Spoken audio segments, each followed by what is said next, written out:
He's running a couple of minutes late, so we're going to give him a few minutes to join us. In the meantime, I'm going to take attendance, which is something that we're meant to be doing every week.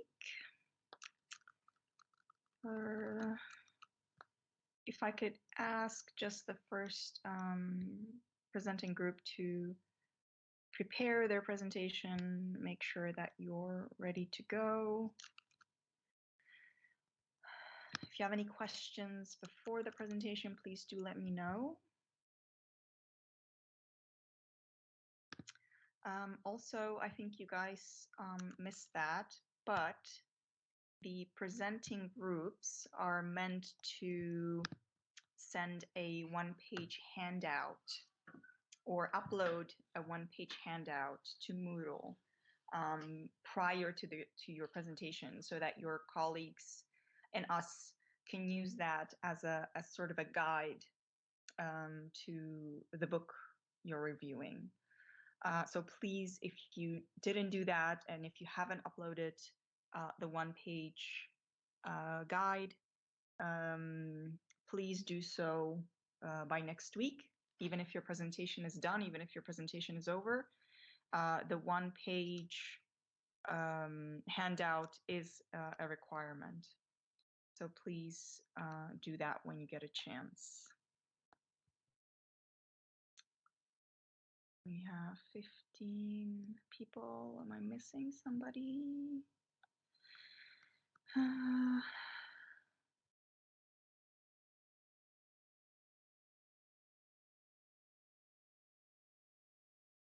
I think I am missing somebody.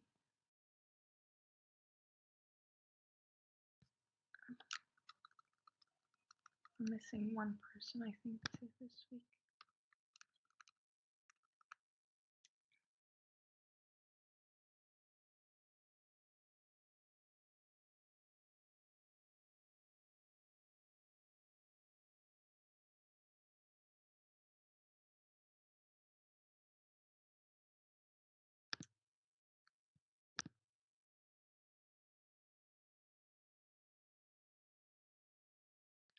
If you don't mind turning your cameras on, I would love to see some of your faces.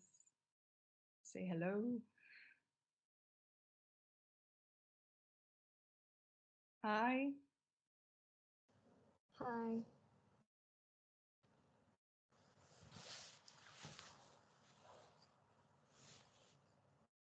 Hello. Hi. Hi, everybody.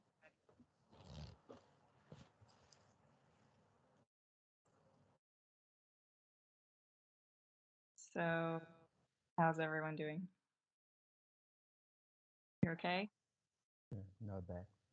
Not bad. Still there. Still alive. How many of you are in Manchester, by the way? Another hand. Yeah. Another hand. Okay. Have you tried the local cuisine, which is not local in any way, shape, or form? Have you been to any nice restaurants in Manchester? Yeah, some Chinese restaurant and some local restaurant. Yeah. Okay. Did you find a good Chinese restaurant? I'm really curious. I think near the Oxford Road, it's called La Mei's. Yeah. Okay. Yeah. Okay. I'm gonna ask you to share that with me later, because I'm looking for kind of, Yeah, but more I think authentic. it's a little spicy. Yeah. Okay, that's okay if it's spicy. I mean, European level spicy. Yeah.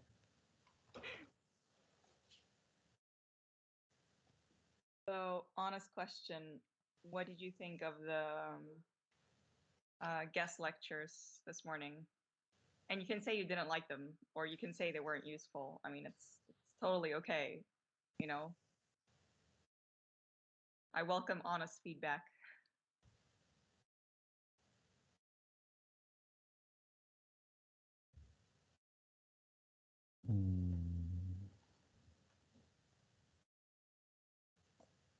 Really interesting. your hands up. Very interesting. Yeah. That's a very polite way of putting it.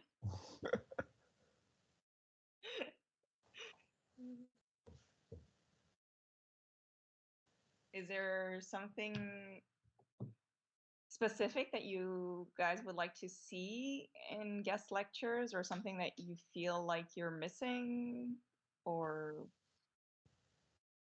particular format that you would be interested in?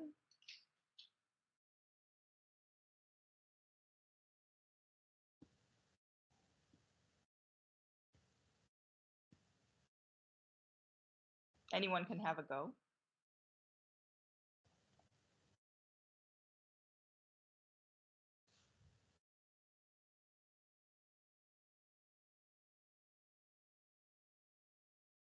I see your brains working. I see your brains working. But you're reluctant to say.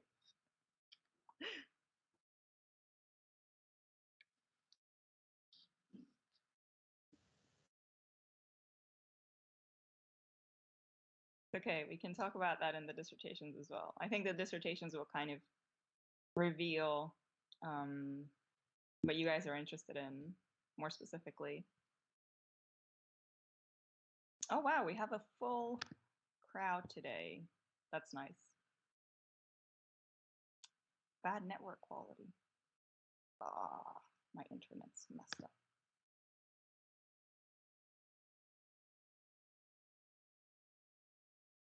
Can you guys hear me okay so far? Yep. Cool.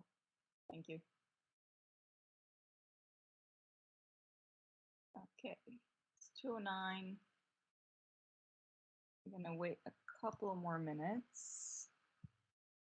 So who's presenting first?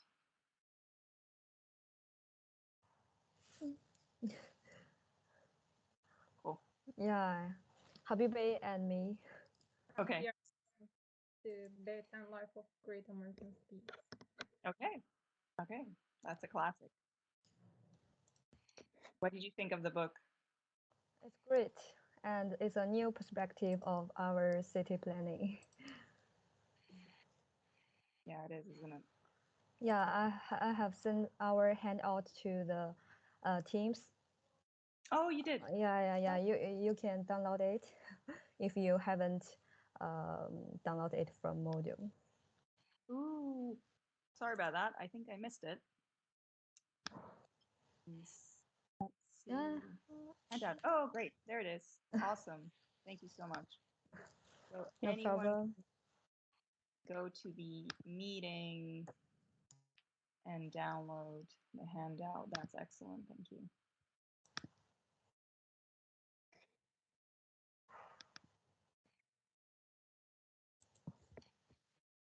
Yeah, just one page, and there are a lot of things we need to write. Cool. That's great. That's a nice handout.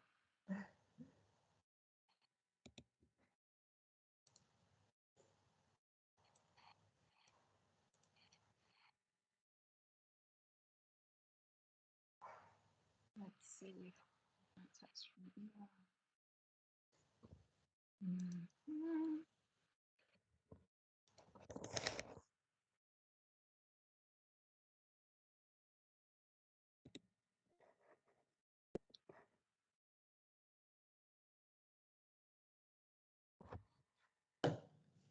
Teacher, I have sent the handout of Distillery New York to the chat.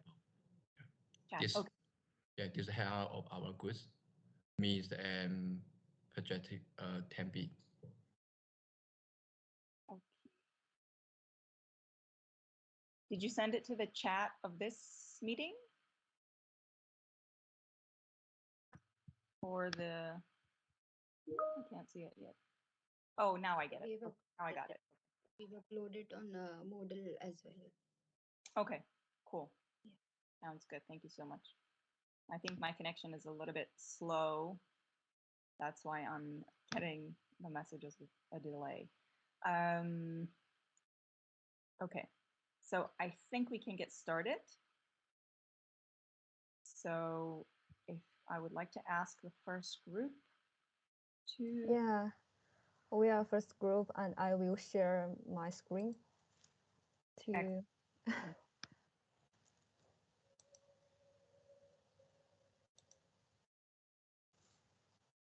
you see it?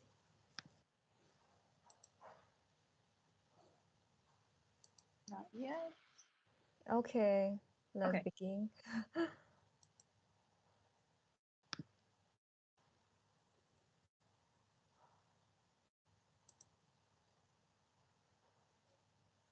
Hello, Habibi, you are mute. Open your. Should I start? Yeah, let's start.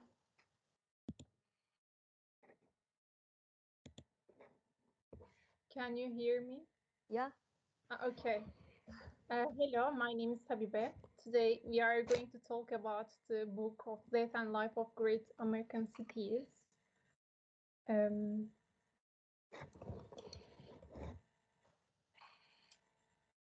So can you turn the page? Okay. In this presentation, firstly, we are going to start with talk about the book and author, and then we are going to explain main arguments in the introduction, chapter 4 and 10. Finally, we will share our opinions about the book. Let's start with the background information of this book.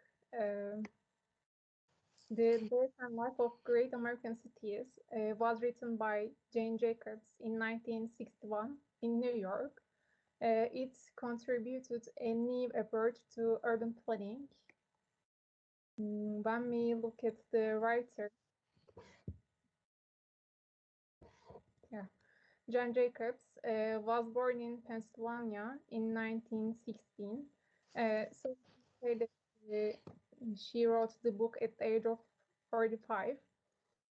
After deciding not to go to university, she started to work as a secretary and continued her career as a journalist in New York. Her analysis about urban planning was shaped by her observation of people and their social interactions in Greenwich Village, where she lived. Before her death, she wrote 6 more books about the cities and economies, mainly cities and economies. When we look at social, political, and historical content at the time this book was written, after the dominant ideas about urban planning were slum clearance, the construction of high-rise public housing, and the creation of highways. This type of urban planning separated different types of areas, residential, commercial, like the residential commercial areas, and the local governments in the USA raised all districts whole for the highway construction. Although she was not an expert in urban planning, maybe these incidents or events pushed her to write about the urban planning. Now we will talk about main points in the introduction part of this book. This section begins with the striking sentences. These sentences are, this book is an attack on current city planning and rebuilding. It is an attack rather on the principle and aims that have shaped modern orthodox city planning and rebuilding. In fact, the purpose of the book is understood directly from here. Maybe the question may arise, what was orthodox city planning according to the writer, and why she attacked against this city planning? In fact, orthodox city theory was related to 3 different city planning ideas. The author thought that these ideas had seriously damaged the city planning. The first of these ideas is the garden city created by Ebenezer Hobart, and the other is the radiant city idea generated by Le Corbusier, and finally City Beautiful, produced by Daniel Durham. When Howard observed the poor condition on streets in London, where the city very densely populated, He proposed the garden city idea in the late 19th century. According to this idea, he planned to stop the growth of London and build a new kind of town and transfer the population to the countryside. The other group, the later developed this idea, was the centrists. They also aimed to reduce the divide and population of city by disturbing small businesses to their town. The garden city, according to this idea, the garden city will be surrounded by an agricultural belt. Industry was also located in the plant area. School, houses, and green spaces will be built in the living areas. And in the center, there will be a common commercial spaces, clubs, and cultural facilities. The maximum population was to be held to 30,000. The Ledgeword, when we look at this page, there is a Ledgeword. The city was the first garden city.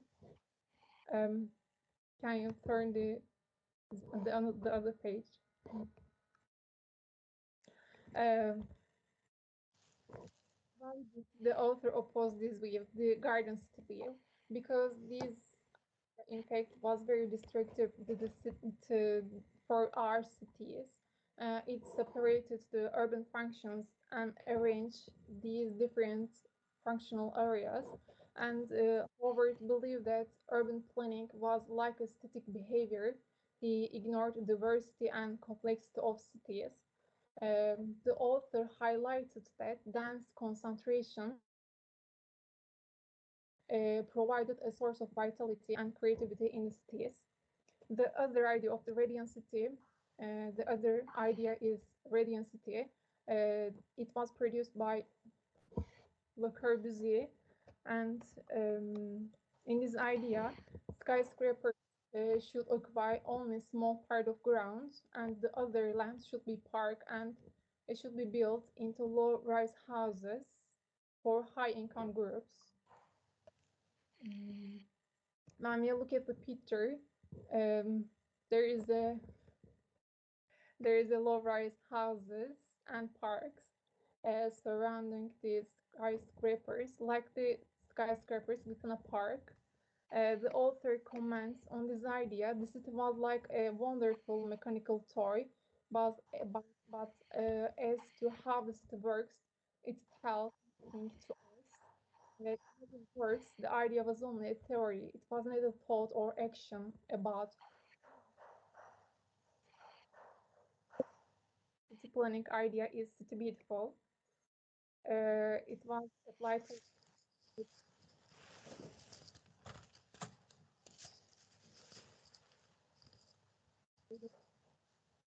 they respect while designing instead of a modern architecture.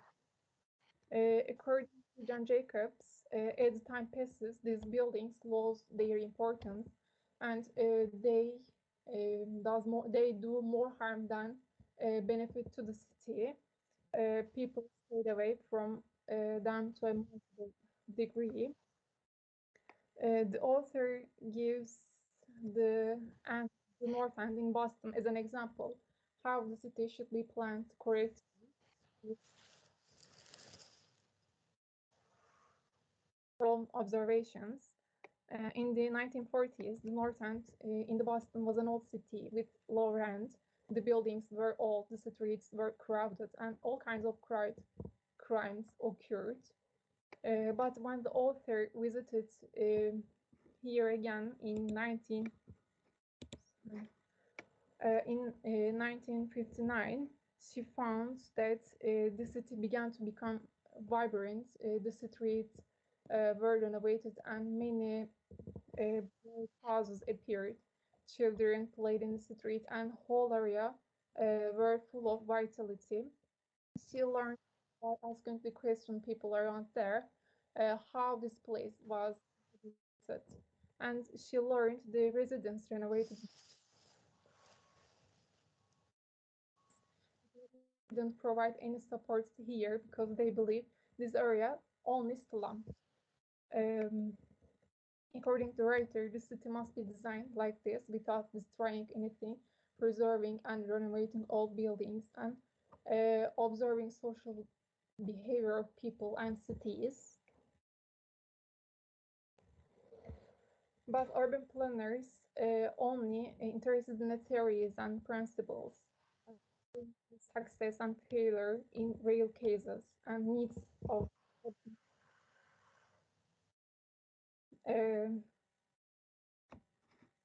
Jacobs redefined their question by returning to focus to how people used urban spaces in this book. Okay, I will continue to share this book with you. And it's about chapter 4, the uses of side works assimilating children. There is a saying that there are many children on the street. They stumble, swear, and learn to do many new bad things. Therefore, many theorists believe that if children stay away from the street, they can leave the bad behavior. But obviously, John didn't agree with them, and she believed abolishing urban streets is the most harmful idea in our city planning. And we can explain why it is harmful for our city from the safety for children and the experience children's experience in the street. Charles Guggenheim is a film procedure, and he recorded a kindergarten. He found in this kindergarten, every time after school, half of the children were reluctant to leave, and they were reluctant to go home. These children all came from the surrounding public residential areas, because these children were afraid of being bullied on their way home. Because in this area there are few people, few roads, and few shops. But for the other children in their classroom, they are happy to go home because even they come from the slums, but they have more roads and they have more choices to escape and find other people's help. From the laundry, from the fruit shops, things like that. Yeah, they can find help. So Jen believed site works under the full supervision of the neighborhood are the safest places for children to play. And the next part is the children's experience in the street. Generally speaking, children like to imitate adults' behavior. So when children they were playing in the street, they can imitate the adults' behavior, and they can learn how to interact with the world and how to communicate with different people. They will find some knowledge which they couldn't be taught in their school and from their teacher. Like they will help people who get lost, and will also remind people if they can park in this place. These behaviors all show that they begin to see themselves as part of the society, and they begin to learn how to interact with different people. So Jane said children can learn the first rule of successful city life from ordinary adults on city sidewalks. Yeah, so sidewalk is very important for children's life. Yeah. Let's go to the chapter 10, the need for aged buildings. Jan said the district need to include buildings that mingle the old and the new, including a significant proportion of old ones, which provides the economic diversity and the vitality. Because in lots of cities, many small business they are so poor and so small, so they couldn't so they unable to pay for repairs or new construction for their factory. So they often choose the cheap and the old buildings to start their business. But if there haven't a low-cost place to start, this business will not succeed. So the old buildings can provide a low-cost way to this small business.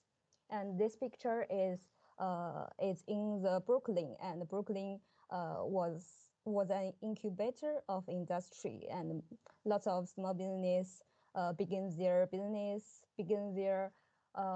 production in this area. Apart from this, in cities, lots of people, they enjoy the transformation of old buildings. They like to repair the old buildings. So the old buildings is the most become the most pleasing scenery on the street.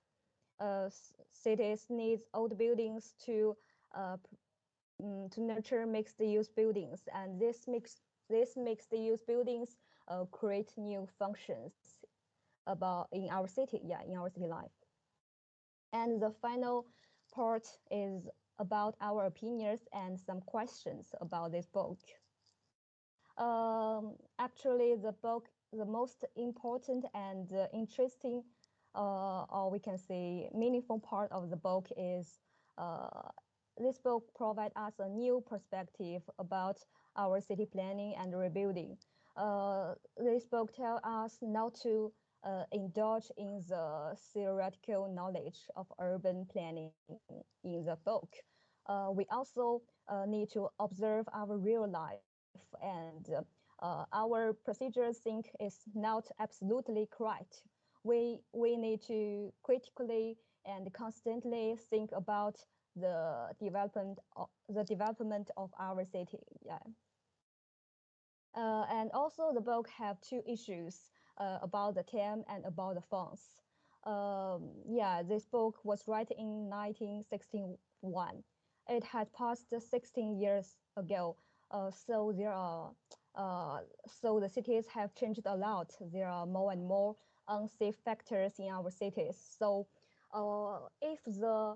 whether the sidewalk is really suitable for our children to play, this question still need us to think about. We just can say we need to provide children with a space that can supervise children and allow them to contact and communicate with different people.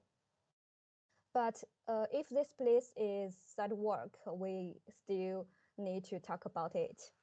And the other problem is funds. When talking about the protection and utilization of old buildings, we need to consider who will provide the funds. We think the government should provide financial support and protection for these old buildings because it's very important for our city these old buildings will provide our cities more vitality and more diversity. Just like the fuller side, the dice and the life are an important touchstone of our city development. We need time to prove it. This is our Studio A, revitalizing the countryside in Spain. Habibi and I also we all joined this studio, so we can give an example of our studio and to see how the books can reflect on our studio. We studio need to revitalize the countryside. We can see in the middle of the master plan is an old village, and at the north and at the south part of the village is a new village. We think about the old village. We need to protect, and this old village will provide the village a new diversity. Yeah, yeah. And this picture is the new village. People can sit at the stairs to see some concert and see some performers. Yeah, we can use the theory about this book to our studio. And this is the reference list of this PowerPoint. And thank you for your listening. It's the question time. If you have any question, you can talk with us.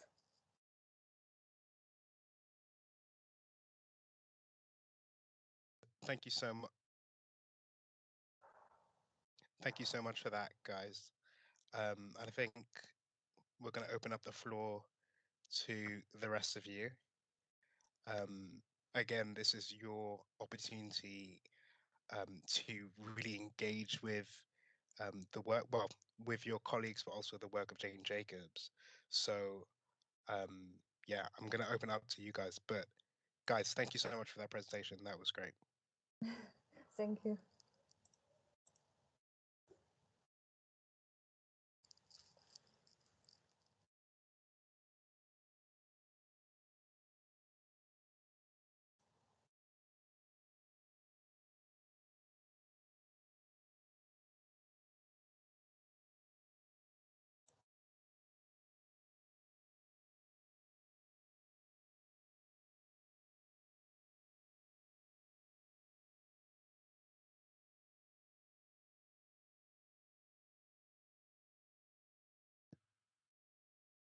So just to kind of help out a bit with the conversation. So you guys did a really good job at kind of recognizing some of the limitations of this work and the fact that it was written 60 years ago. Nevertheless, you also recognize that it's still relevant and there are still points within that work that are very much still very much up to date and are still worth considering within urban planning today. I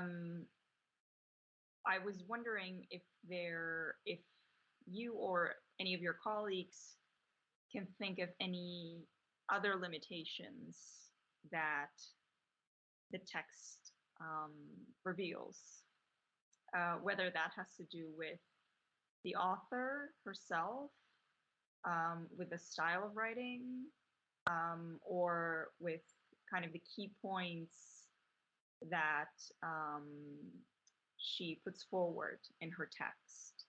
So she speaks almost, so you can almost tell from kind of the phrasing or kind of the tone of the text that there's this almost idealized version of what urban planning should be. So I'm wondering if you can think of any other kind of issues or concerns in regards to this particular text.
So if we go, for example, to her recognizing the importance of cultural multiplicity and the positive effect that has or that can have on the richness of cities. what would you say are some of the problems? What would you say are some of the implications of that point?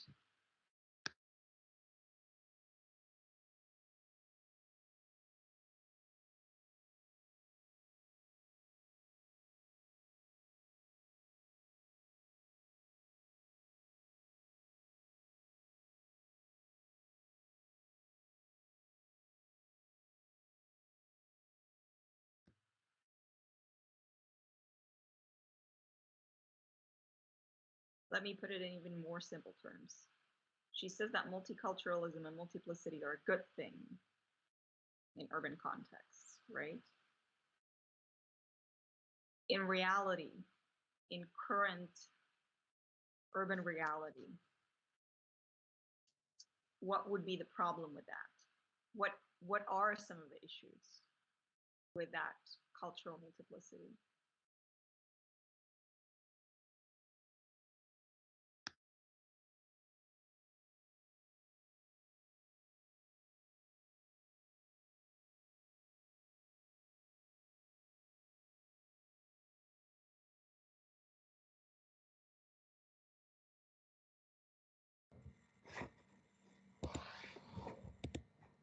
Maybe I can say something about the idea.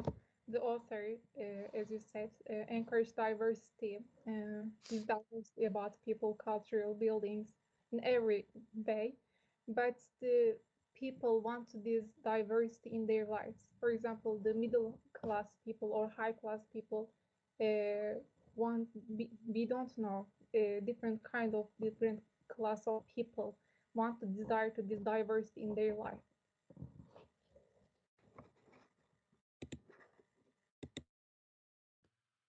Yeah, that's a good point. So some people don't think that this diversity is a good thing, right? A number of groups of people want exclusivity, and they want their neighborhoods to be exclusive to what they understand as their own, right? Yeah, and I want to say, different people have different needs. So when different function they together will have some new problem. Yeah, because their needs is different. Yep. Did you guys like the book? Sorry, Ewa, go ahead. Yeah, yeah, I like the book because because we just learn the theory from the book, and didn't have an idea about to observe the real life and have a tag to the procedures. Yeah, so it's a new perspective for us to see, to say if it is correct on our book. Yeah, we need to think critically. What about you, Habib?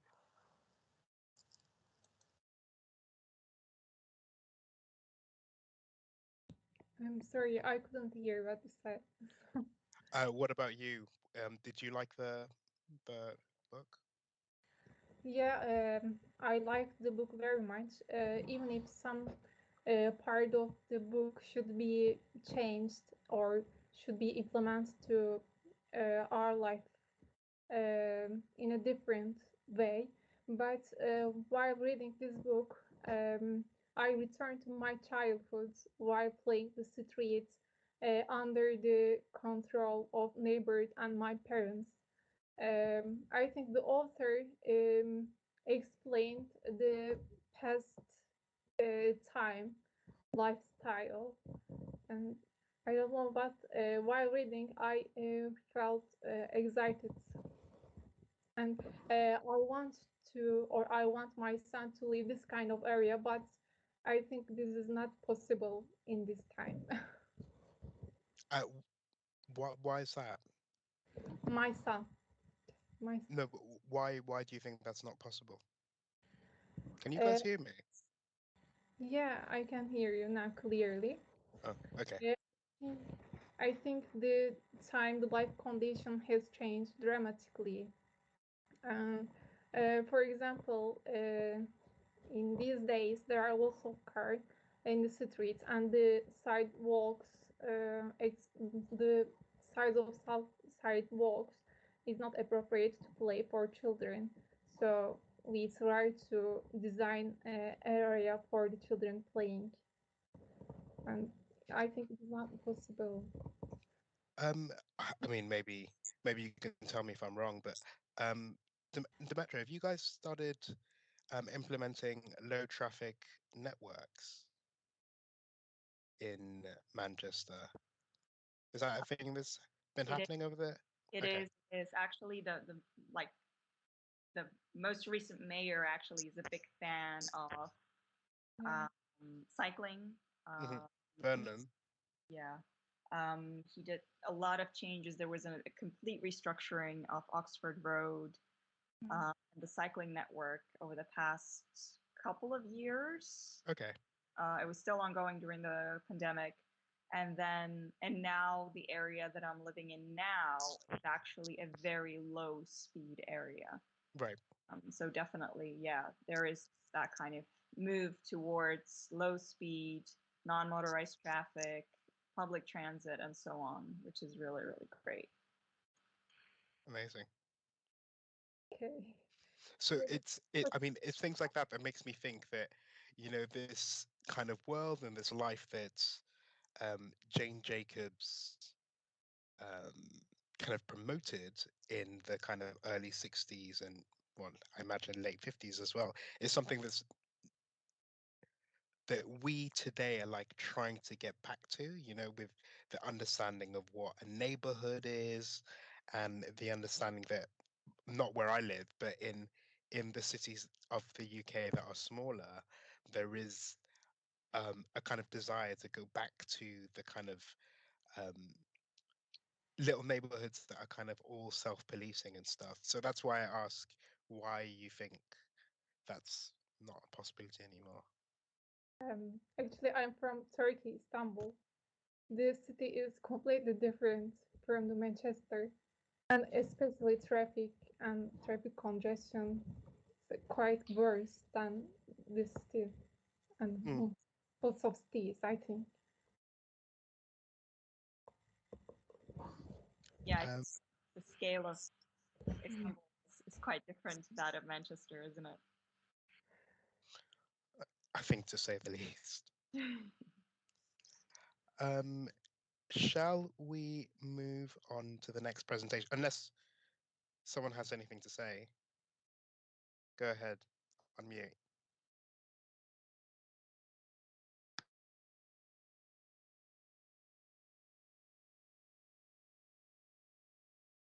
Okay, maybe not. Shall we move on to the next presentation? I'm thinking, I don't know, you tell me if I'm wrong, Demetra. I'm thinking another half an hour for that, and then some time at the end for us to have a conversation between the two texts. What do you think? Yeah, I think that sounds great. Cool. Okay, we are the next team to make a presentation. Hi. And I'm Emilio and participating back. Yeah. And I was the first one to share the screen.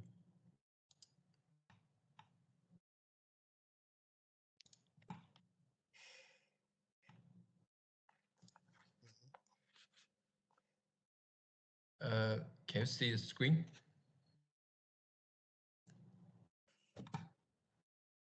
Hello? Yep, Yes. we can see it. Okay. Okay, good afternoon, everyone. I'm Li Huiliu, and my teammate is Patrick Team B. And this is the title of our presentation, 4 questions of delivery rights in New York. It is not only the titles of our presentation, and I think it's always the way how we reading the book. We hope to read this book with a curiosity in mind and help us to find the questions when we're reading the book. And okay, see the next slide. Not yet. I don't know what happened with the computer. Do you want to give it a minute? Sorry, I have to restart the. Maybe just unshare and then reshare.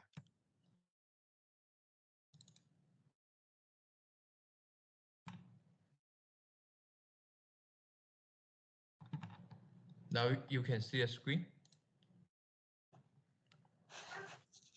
Yes. We can see your presentation. Oh, Okay. not I can anymore. see. And it can show. Yeah. Okay. And this the structures of our presentation. We will start with the questions of who is Rams Crush and what is the New Year and when is Manhattan. And in this session, we will provide the information about the author and the histories of the book and the context of the parody. And the last question was what is the summary? And we will list out the key points and some interesting point of chapter 1 and chapter 2. Finally, we will make a conclusions by the implication and the universal of this book. So if someone have question, we will try to answer after the presentation. And who is Ran Kuhas? This is the name of his he's actually pronounced like a cool house. So I wonder if he was definitely for the architecture, and I start to find the informations of him. Actually, he's not uh, architecture when he started to work. He in 19 he's born in 1944 in Netherlands, and when he's 19 he's a journalist, and in 1968 he studied at AA school, and after the study of AA school he went to the Cornell University, and instead time he meets the people who calls was a master, and this is the man who will who to set up a company with he in 1975. It's the company name called Omas, and the 1970 the publisher of this book uh, of Distillery New York, and in 2000 he won the Pretty Cross Prize. This is the honors prize on the architectures, and present his professional at Harvard University. And the next question is the New York, and about this book, the first draft is organized from the surface by him when he studied at uh, university, and in 1972, with the help of Cornell University, he started to research and start the work of this book. And in 1978, this book was published, and the purpose of his published book, the aim of published book was to provide the theory knowledge to back up his actually architectures protest in the futures. This part we turn to my partner. Yeah. So we'll talk about in this part. We'll talk about where is Manhattan and what was the situation of Manhattan during the period when the author wrote the book. So mostly author talks about Manhattan and Coney Island in the first two chapters of the book and how the two islands got connected. Next. Yeah, so this is the timeline of New York from the first draft of the book to its publication, 1969, as my partner said that the first draft was originated. In the 70s, New York was hit by the most hardest because of the US economic stagnation. In 72, uh, the author started to research about the book about topics to cover in delirious New York. In in the next few years, like in 1975, again, New York City was in a very serious fiscal crisis. In 77, New York was the entire city was blacked out for entire 25 hours because of the lightning, which hit the substation of electricity. And in 78, the book was published. Next slide.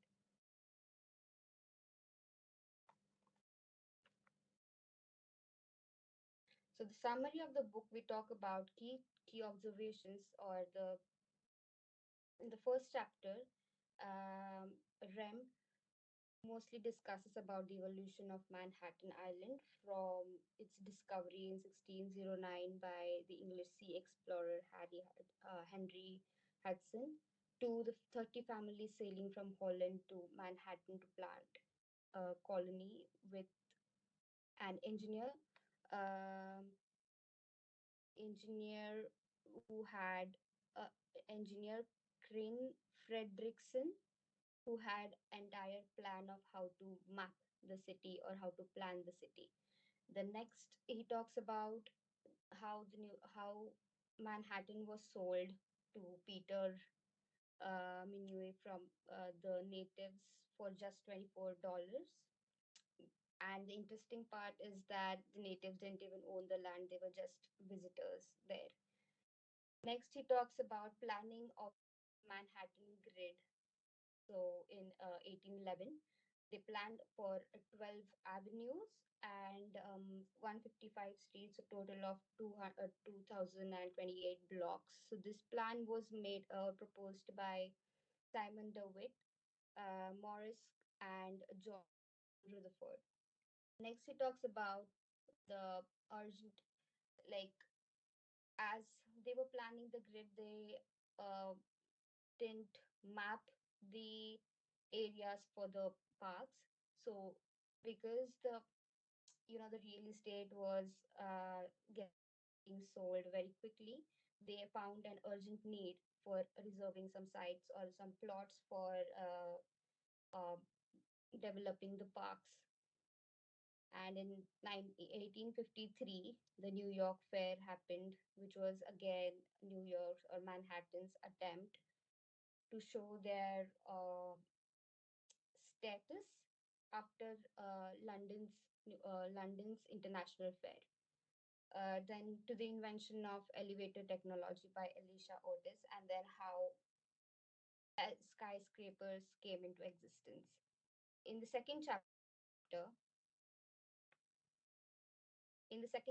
he talks about Coney Island, and he describes Coney Island as fetal Manhattan because it was a testing ground for various entertainment technologies like the roller coasters, or the shoots, and all those names were there. They also described each and every technology that was developed or that was experimented, the entertainment technologies. Coney Island had become the resting place for mechanical flotsam and technological litter because a tower from Philadelphia, where it was rejected from every place to be installed, finally it rested in Manhattan. Sorry, Coney Island. Then the construction of Brooklyn Bridge and Williamsburg Bridge was sort of connecting point of Manhattan and Coney Island, and which also encouraged people for visiting Coney Island. And it also became a place for people to get out from the chaos of the cities and sort of rest and have their amazing or pleasure time, or entertainment sort of place. He also discusses the discovery of Coney Island and the conversion from an island with virgin nature to a place of entertainment and amusement parks like Steeplechase, Luna, and Dreamland. So these three amusement parks, I don't think they exist now because Dreamland got fire because there was a short circuit in one of its um, I think, what is it called, the roller coaster things. And Luna also caught fire after a few years. In May 1911, oh, That's it. It was like burned to grounds within 3 hours. 1938, Commissioner Robert Moses turns 50% of Cornish surface into parks. So this was again a political thing between Robert Morse and Reynold, who developed the dreamland. Next. Interesting points about the text. We talk about how the structure of these two chapters is. So I was just reading few articles or reviews about the book, and then I found out that, and also I observed myself that both the chapters and the text of the text are made up of various short paragraphs, and which are titled and given the heading of one single word, which surprises or gives a sense of um, excitement for the reader that what could be the entire text about. So in the first chapter, for example, the titles lead to a chain of terms like program, project, colony, prediction, report, ideal, carpet, tower, sphere, contrast. Now, this structure, if you see, you can just pick out one heading or title and read about it. Now, suppose I want to read about tower, then it'll I'll just write randomly without any context of having the background of the book. I'll just start reading that one paragraph. In the structure of the text is little similar of that of an encyclopedia, which presents unrelated points side by side. But the only difference here is they are not arranged alphabetically. Um, oh yeah, the composition of text rests on contrast of self-contained independent units. Therefore, the readers can pick any title to read about. Next. Uh, yeah. uh, this is the principle of this book, and the authors makes a talk about a principle like the captures of conjunction, and he makes some words like this, the gives the laboratories and the squares, and this make me connect to the other book his why uh, is talk about the cities, the size of the city. That the city is XS arrow, and like the building is S arrow, and the building is size, and the other interspace is arrow. So it's make a size to define the city's uh, different space. And the first grade is a way to painting the Manhattan. The the city the urban designer make this land to different squares, and they side by side. They see very cool between the relationship between these different square, but they like the unfitting and fitting relationship between there, because in the square you can do every building you want to do, but when to look over the whole city, the city just was very boring. It make me lots of square. And the second one is laboratory is a laboratory is a just for some metals paint, and the other stay the buildings in Manhattan, like the man who was do this laboratories, and the facades and the inside space was not was break down, and they all always show the individuals meeting and use. And the last one is scratch, and is meant to say when a scratch course is step like a tofu and step by step, and each floor are not very closely connected. The upload functions can be cinema, and the lowers space can be office and the other functions. So they have a lot of function in this building from the floors to the sky. These principles makes the Manhattan city building to have a high performance metrics and to make it more models and timeless when you to work in the city. And we talk about the effectiveness and the impact. I think there are three aspects we want to talk for the city and the urban designer. The book lies a tools to help the city designer to know about the how nature's surrounding turn to a man-made habitat and to become a largest material city. And maybe for the Manhattan, this book is the cultures of congestion, and this makes the city how to make a high performance matrix and to make it more can bring more people come here. And for Cross, in the 1993 interview, he stated to a journalist, say this book is to make it provide a base for his future design practice. So this or this, and this the reference leave. Thank you for listening. And this question time. Yes, thank you. You guys know the drill now. Does anybody have any questions?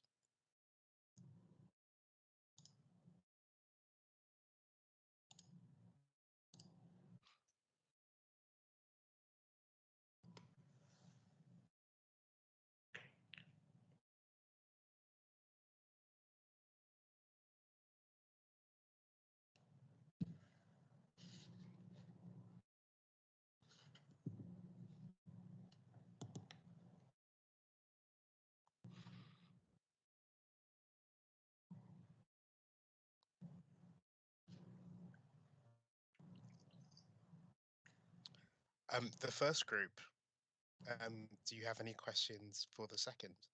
Because in the end, I mean, the outcome of this next segment, I imagine, will be either questions for people that want to know more about Delirious New York, or leading on from that, a conversation between you two and the kind of differences and similarities between the two approaches or ideologies. Because I think, yeah, that's probably where we're going.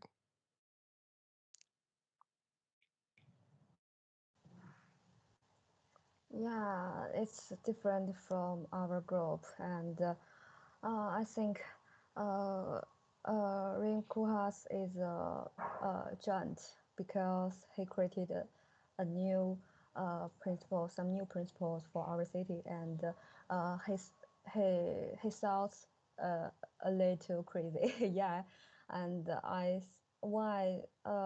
say why read the book, I feel was happy to see different opinions.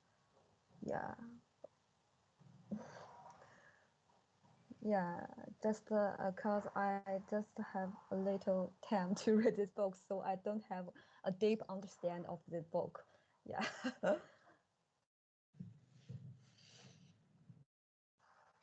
And maybe kind of a direct application to kind of your disparate cultures maybe would be helpful.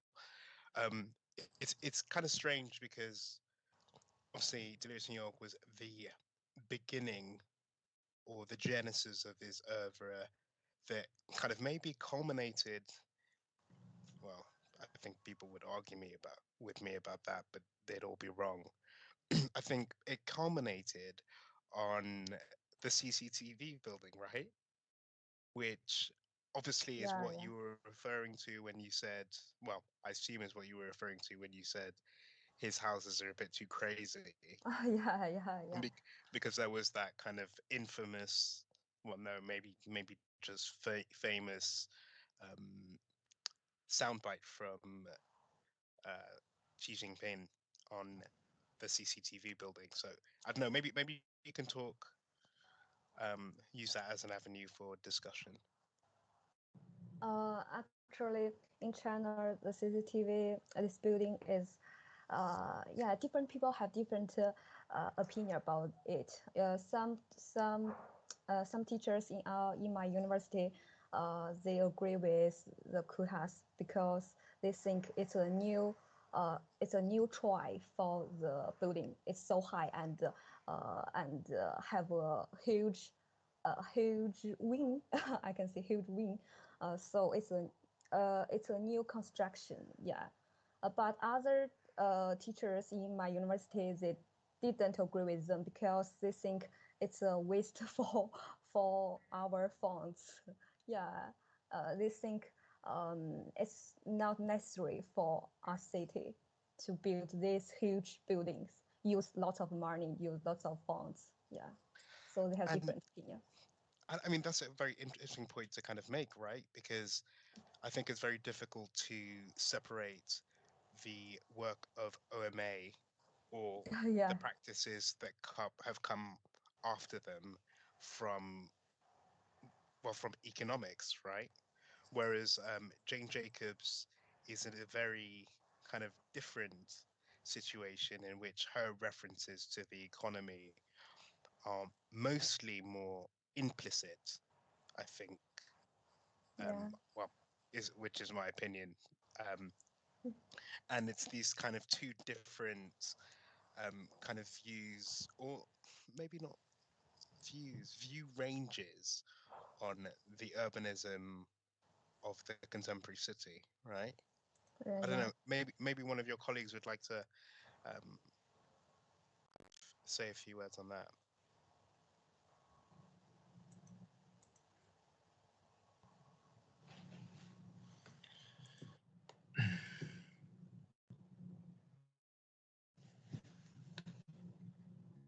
I would like to add a point here. While I was reading the book Delirious New York, and when we look at the present day New York, our minds refuse to believe that this such a developed place, was once some barren or non uncivilized place.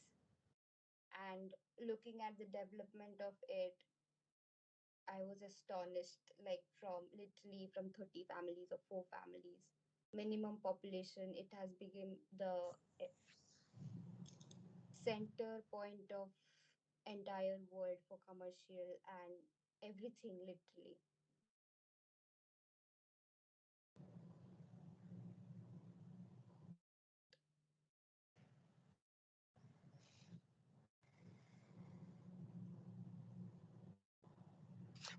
What about styles, right? Um, I keep going back to Rem, but I mean, I guess a lot can be said about why I go back to Rem. But in terms of like style, what was happening in and around him kind of culturally that maybe spawned this kind of methodology in his writing, and what had that done for the future of his kind of practice and the practice of people that come after him? And I'm thinking vice versa. How has um, the legend, maybe I'm giving it away there, but the legend of Jane Jacobs, on the other hand, kind of grown and kind of developed, I wouldn't say concurrently, but like in in the kind of trajectory of people learning about architecture, I think you kind of are introduced to these two main characters at around the same time, and um, one of them you continue to live and learn with, and the other you don't so much, despite your well, I'm speaking personally, despite my admiration for both of them.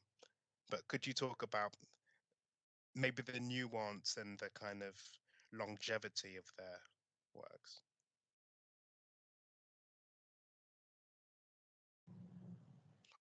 Or basically, did you like it? Do you still like it? Maybe that's easier. According to me, actually, both the books are like toolkits of designing or planning a city.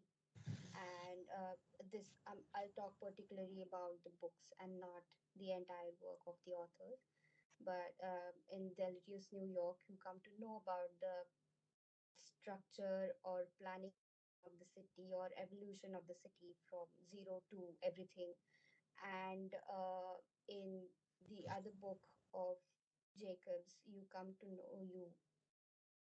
know about the street design mostly, and Delirious New York is more about the planning. Lee Hugh, have you got anything to say?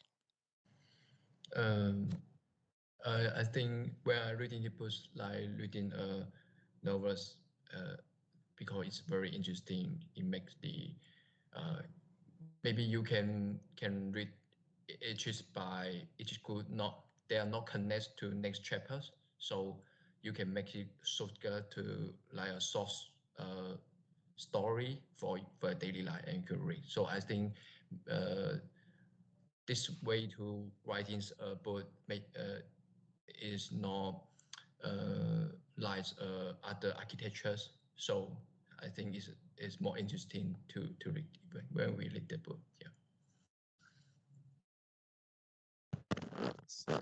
Sorry, do you like that or don't you? I like that because I like the histories to know about which is a place from uh, a place with nothing and go to the others, change to the other.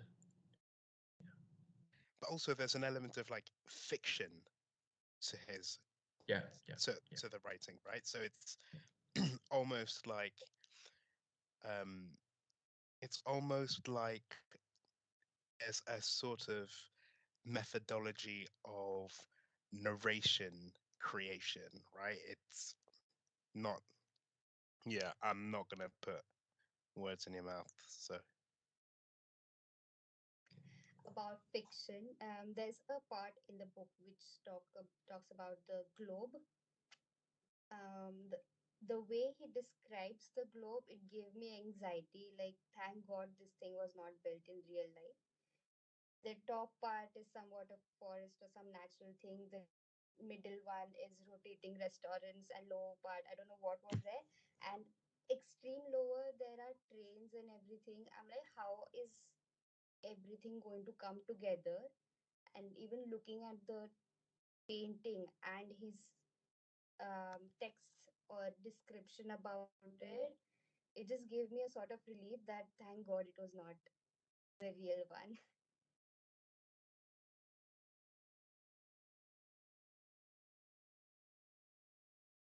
over to you, Demetra.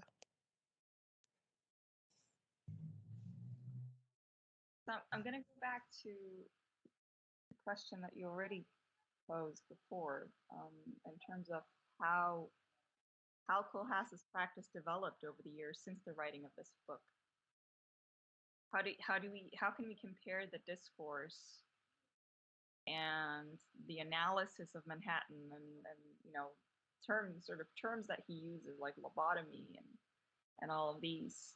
How can we compare that to what we know today as OMA practice?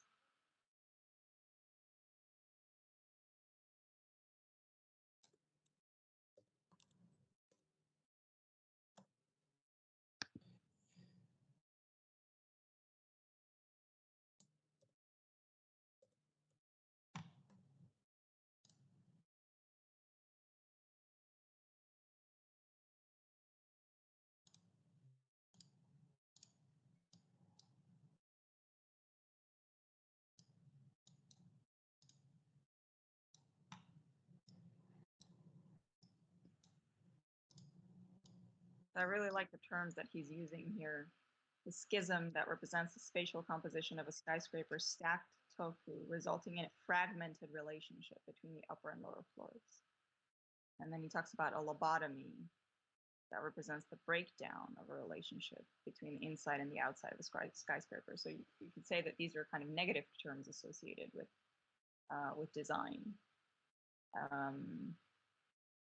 How do these compare to the practice of OMA today?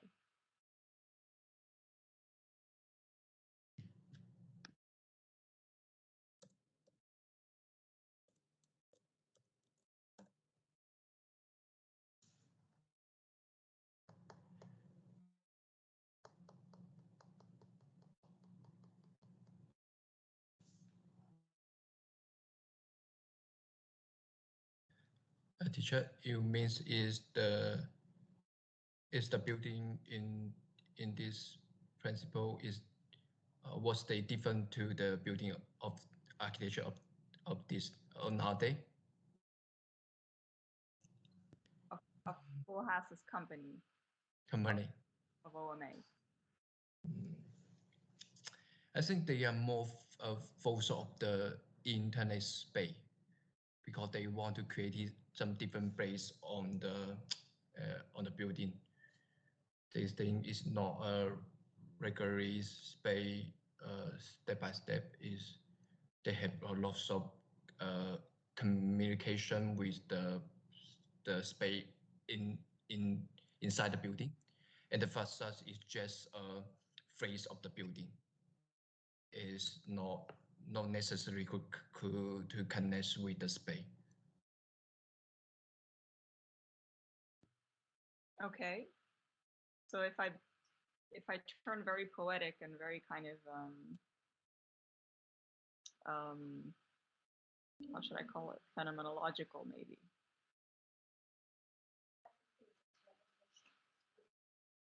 Could you find other ways that their work lobotomizes architecture in other ways beyond the design of the building itself? I'm sorry, that was a leading question. I'm calling you out for that. That was a leading question. I'm not sure if everybody was, but like we'll allow it. We'll allow. But that was a leading question. Your Honor, I'm trying here.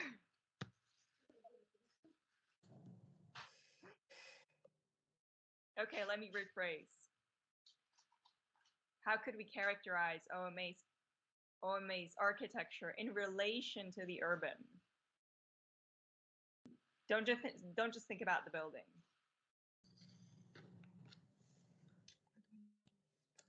We talked about the CCTV before, so think about other projects as well, or the CCTV. We could continue that conversation. How do you relate it to the urban? The CCTV was a big controversy. I've had students do dissertations on it before, and I learned a lot about it.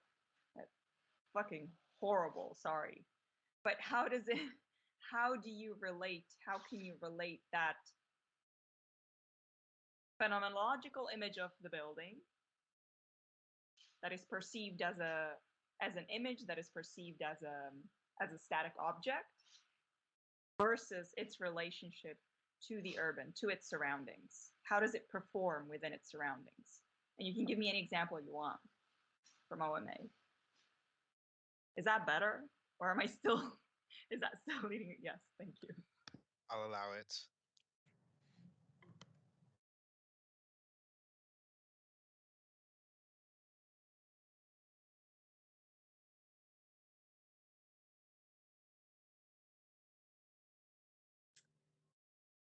I'm sorry, I didn't study his projects with respect to the books. That's okay. That's a question for everybody. Come on, you're architects. I'm sure you know some OMA buildings.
was another controversy with the Seattle Library, I think it was. And the kind of openness of the spaces, right? The kind of flow of the spaces, like that the whole library is designed as a single space that kind of like flows into from one floor to another. And then the ground floor was is kind of open plan. I've never been there, kind of read about it, saw photos, etc. So you have this public building, and then the question becomes, who is the public building for, and who's allowed to use it? And what kind of access does the building provide? Does this public building provide as a library, as a public library? And I think there was a conversation about homeless people using the building, and it became a controversy how management didn't want the space to become a place where everybody could come in. I don't remember the exact conversation, but kind of that was one of the controversies that I read about.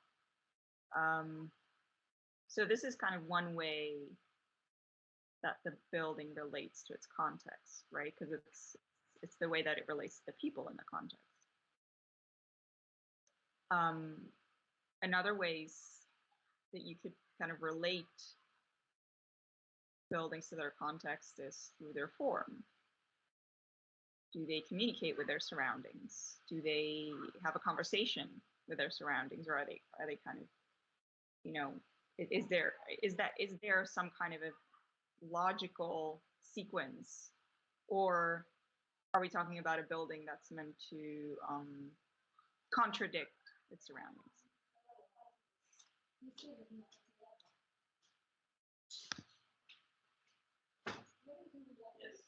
But also like an added kind of element of maybe complexity in evaluation is the understanding or the coming to terms of whether that the stance on the contextual relationship that the building has with its context is either is a conscious decision.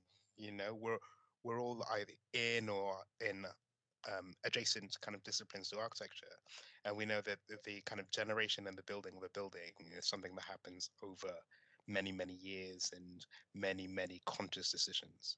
So whether the building kind of geographically blends into its context or not is also something of note. It's also something that should be kind of brought up and understood, right? That's why I spoke about the fiction, right? Because it's an element of Rem as someone that has a very specific methodology, kind of imposing a story on an existing context.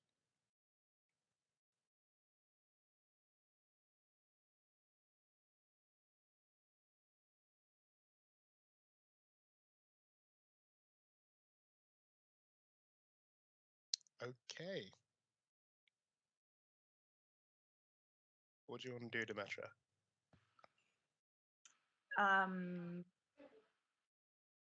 I'm going to leave it up to the students. What do you guys want to do? Are you tired?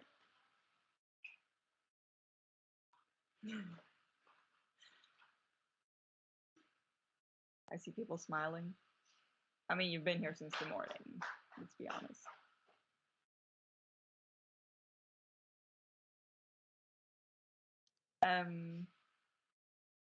I think we can slowly wrap up. But I do want to make a couple of points before we close. So thank you very much for your presentations. I think they were great. I think you did a really good job. I would encourage you to, a couple of things. I would encourage you to think of the books in context with other texts.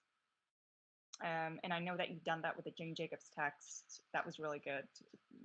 I mean, the book itself kind of critiqued other texts as well, but that was a really good point to bring up. So sort of where does the text itself, where is it placed within broader conversations around urbanism and urban planning, etc. And also kind of the contextualization of the ideas that the author brings forward. Are they kind of innovative? Are they shocking? Are they kind of going with the flow, with the trend of the time, and kind of like adding to an existing conversation, or is it something kind of brand new for that time that was, very, very new and perhaps controversial? And I would also encourage you to start thinking of buildings in context, historical, cultural, political, all kinds of contexts. One thing that we mentioned, we talked about with Iwo, was the kind of the historical background of Manhattan as a colony, and the fact that this entire culture and this entire kind of quote unquote civilization was built on existing civilizations, or kind of after the fact of Westerners colonizing existing civilizations. And the book kind of starts that way. But I'm wondering if there's more to be said there in terms of what was there and how it became what it is now. So that's also something to think about. Yuwa, do you want to add anything? I think that's it, isn't it? And the thing is, every week we will come back and say essentially the same things. So in what Demetra has said about the key things that we would like you to kind of address when you're looking at these texts, those are things that are universal, and from that you can find other avenues that are interesting in kind of going down.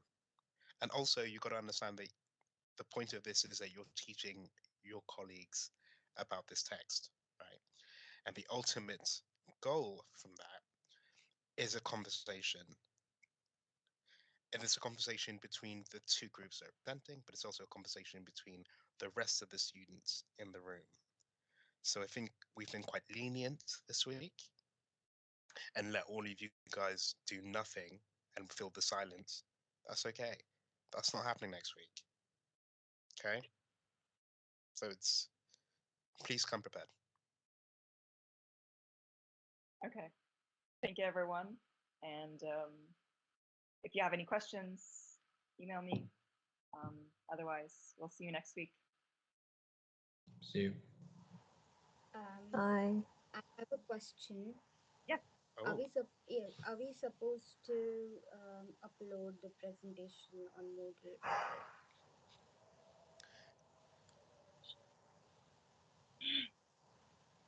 Or make changes and then upload it? I think what you need to be uploading to Moodle is something called a handout. So maybe not the... Okay.